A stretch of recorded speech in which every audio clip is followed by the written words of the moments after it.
নমস্কার, কেমন আছেন সবাই? নন্দিনীর সাত কাহনে আমি নন্দিনী আপনাদের সবাইকে স্বাগত জানাই। আশা করি যে যেখান থেকে আমার ভিডিওটি দেখছেন সবাই সুস্থ এবং ভালো আছেন। সকালবেলায় সোনাকে খুবই হালকা টিফিন দিয়ে আজকে সকাল 6টা থেকে ব্লগটি স্টার্ট করলাম। এত সকালে বেশি কিছু ও খেতে চায় না। এই তো এখন কলেজে চলে যাচ্ছে, আর ওর যেহেতু মর্নিং কলেজ তাই খুব সকালেই ওকে বেরোতে হয়। ওর সাথে একটু নিচ পর্যন্ত গিয়েছিলাম, আর দেখছি এখনো সবাই মর্নিং ওয়াক করছে। সকালে ঘুম থেকে উঠে কিছুক্ষণ হাঁটাহাঁটি করি, টাইম কম থাকলে ছাদে গিয়েও একটু হাঁটাহাঁটি করে নিই। তারপরে ফ্রোজেন শোল্ডারের ব্যথার জন্য হাতের এক্সারসাইজ তো আছেই। এই সমস্ত কিন্তু ভিডিওতে সেইভাবে শেয়ার করা হয় না, বেশিরভাগ সময় তারপর থেকেই ভিডিও স্টার্ট করি।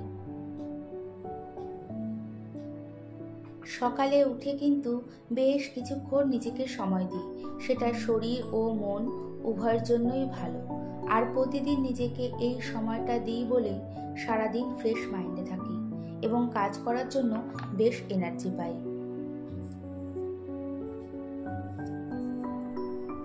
সকালে ঘরের মোটামুটি অনেকটা কাজ গুছিয়ে নিয়েছি, আর বিছানাটা যদি ক্লিন থাকে মনে হয় ঘরটাই অনেক গোছানো হয়ে গেছে। হাজবেন্ড এরই মধ্যে বাজার নিয়ে চলে এসেছে, আর এক ট্রে ডিম এনেছিল, সেটা জায়গা মতো আগে গুছিয়ে রেখে দিয়েছি। এখন গোটা গরম মশলা আর চিনির কৌটো প্রায় খালি হয়ে গিয়েছিল, এই দুটোই জিনিস ঢেলে রাখলাম। হাজবেন্ড আজকে একটু দেরি করে অফিসে যাবে, আর তার আগে ঘরগুলো সব ভালো করে মুছে নেব। ঘর মুছে ঝটপট করে রান্না করতে চলে এসেছি। ওদিকে ইন্ডাকশানে ভাত হয়ে গেছে, আর এদিকে প্রেসার কুকারে ডাল সিদ্ধ করে ডালটা ফোড়ন দিয়ে দিলাম। তারপরে এই প্রেসার কুকারেই কিছু ছোলা সিদ্ধ করে নেব। বাজার থেকে এনেছিল ছোট মোরলা মাছ। এই মাছটাকে আলু, পেঁয়াজ, রসুন, লঙ্কা, তেল, নুন, হলুদ সব কিছু দিয়ে একেবারে মেখে বসিয়ে দিয়েছি। হাজবেন্ড ডাল আর মাছ দিয়ে ভাত খেয়ে অফিসে চলে যাবে। সকালের খাবারটা রেডি করে এখন বাজার থেকে আনা সব সবজিগুলো এক এক করে গুছিয়ে রাখবো। আর হাজবেন্ড এখন একদিন পর পরই পালং শাক নিয়ে আসছে। কোনো একটা শাক থাকতে থাকতে আবার শাক নিয়ে আসছে। জানি শাক খাওয়া ভালো, কিন্তু হাজবেন্ড দুপুরে বাড়ি না থাকলে সেভাবে শাকটা করা হয় না। রাতে হাজবেন্ড শাক খেতে একদমই পছন্দ করে না। এই তো সবজিগুলো সব এক এক করে গুছিয়ে নিয়ে এখন কচুর শাকটাও রান্না করে নেব। তেজপাতা, শুকনো লঙ্কা ফোড়ন দিয়ে কিছুটা চিংড়ি মাছ দিয়ে চিংড়ি মাছটা ভালো করে ভেজে নিচ্ছি। তারপরে সিদ্ধ করে রাখা ছোলাগুলোকে ভালো করে জল ঝরিয়ে নিয়ে কড়াইতে দিয়ে একটু ভালো করে ভেজে নেব।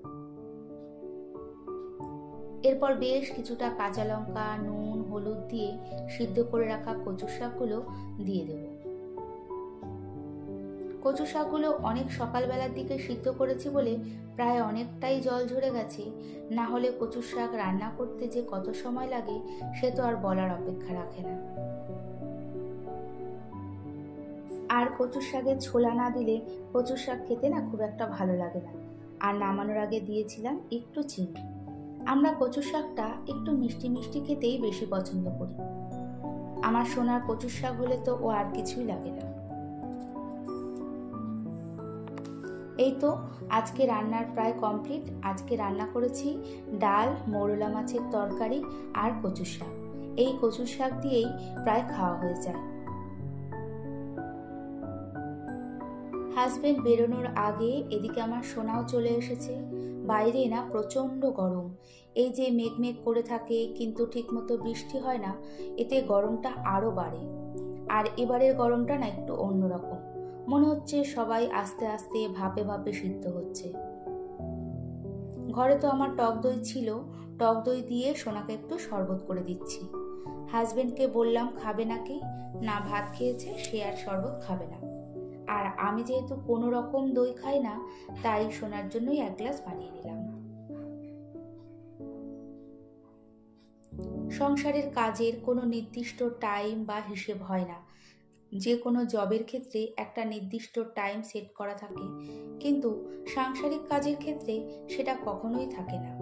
সেটা সম্ভবও নয়। 24 ঘন্টা সময় দিতে পারলে খুব একটা অসুবিধে হয় না। একটা সংসার, সে ছোট হোক বা বড়, যেমনই হোক না কেন, সেই সংসারে প্রচুর কাজ থাকে।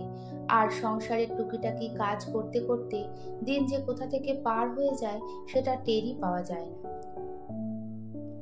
তাই ভোরবেলা উঠে সংসারে যতটা সম্ভব কাজ কমপ্লিট করে নিজেকে একটু সময় দেওয়ার চেষ্টা করি। এতে নিজেরও না একটা রিল্যাক্স ফিল হয়। হাজবেন্ড অফিসে বেরিয়ে যাওয়ার পর রান্নাঘর পুরো ক্লিন করে নিয়েছি। আর বেলের শরবত করব, তাই বেলটাকে একটু ঠান্ডা জলে ভিজিয়ে রেখে এখন সোনার চুলটা নিচের থেকে অল্প করে কেটে নিচ্ছি। চুলের তো সেইভাবে কোনো স্টাইল করে না, তাই একটু নিচের দিক দিয়ে আমিই কেটে দিই। জাস্ট একটু সমান করে কেটে দিলাম, তাহলে চুলটা আবারও একটু ভালো লম্বা হবে। ভিডিওটি দেখতে দেখতে যদি কোথাও ভালো লেগে থাকে তাহলে একটা লাইক এবং সাবস্ক্রাইবও করে নিতে পারেন। আর কাজটি যদি আপনি অলরেডি করে থাকেন তাহলে আপনাকে অনেক ধন্যবাদ। এরপর দেখা হচ্ছে একেবারে সন্ধেবেলা থেকে। যতই যাই হোক, সন্ধেবেলা 1 কাপ চা না হলে ঠিক শান্তি পাই না। আর আমি চা খেতে প্রচণ্ড ভালোবাসি। অবশ্য যেরকম সেরকম চা খেতে পারি না। একটু বেশি করে দুধ, চিনি, সাথে বেশি করে চা পাতা দিয়ে লিকারটা বেশ করা হবে সেই চাটা খেতে বেশি পছন্দ করি। অল্প করে হলেও কিন্তু চাটা ভালো করে খাবো। আর আমার মেয়েও ঠিক একই রকম চা খেতে পছন্দ করে। অ্যাকচুয়ালি আমরা হলাম চা লাভার, আর চা ফোটার গন্ধ বেরোলেই না মনটা কেমন চনমনে হয়ে ওঠে। চায়ের সাথে সন্ধেবেলা একটু মুড়ি মেখে নিলাম। চাটা আমি একটু সময় নিয়ে রিল্যাক্সভাবে খেয়ে নিই। এই সেলফটা আর এই কাউন্টার টপের কর্নারটা আজকে একটু পরিষ্কার করে নেব। এমনিতে পরিষ্কারই থাকে, শুধু একটু সুন্দর করে গুছিয়ে অন্যভাবে রাখবো। আমার যেহেতু ওপেন কিচেন, তাই কদিন পর পরই সব কিছু মুছে নিয়ে সুন্দর করে গুছিয়ে রাখি। রান্নাঘরেই যেহেতু আমরা বেশিরভাগ সময় কাটাই, তাই একই রকম জিনিস সব সময় দেখতে না ভালো লাগে না, একটু বোরই লাগে। যদি নিজের কাজের জায়গা বা পদ্ধতিকে একটু আলাদাভাবে ব্যবহার করা যায় তাহলে সাধারণ কাজ করতেও একঘেয়ে লাগে না। কয়েকদিন ধরেই ভাবছি কাজটা করব, কিন্তু সময় হচ্ছিল না। তাই আজকে হাতে সময় পেয়েই আর দেরি করিনি। ঘরে একটা রঙিন পেপার ছিল আর কার্ডবোর্ড ছিল। কার্ডবোর্ডের ওপর কাগজটাকে ভালোভাবে আটকে দিয়ে 3 পিস এইভাবে রেডি করেছি। 2টো ওপরে দিয়েছি আর একটা সাইডে এইভাবে। হয়তো সেই রকম কোনো দামি জিনিস নেই, যা আছে সেই দিয়েও ঘর সাজালে কিন্তু বেশ সুন্দর লাগে। ইচ্ছে থাকলে ছোট ছোট খুশি দিয়েও কিন্তু একঘেয়েমি জীবনটাকে রঙিন করা যায়। নিজের পছন্দ মতো, সুবিধা মতো কোনো জিনিস গুছিয়ে নিলে কাজ করার সময় হাতের কাছে সব পাওয়া যায়। এতে কাজ করতেও ভালো লাগে এবং অনেকটা ইজি হয়ে যায়। এই চামচটা খুবই সুন্দর, 2বার ফোল্ড করা যায় আর ক্যারি করতেও খুব সুবিধে। কাউন্টার টপের এই কর্নারটা গুছিয়ে নিতে অনেকটা সময় লেগে গেছে, তাও শান্তি, নিজের মনের মতো তো গুছিয়ে নিয়েছি। কেমন লাগলো অবশ্যই কমেন্টসের মাধ্যমে জানাবেন।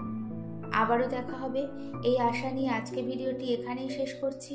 এতক্ষণ আমার সঙ্গে থাকার জন্য অনেক ধন্যবাদ।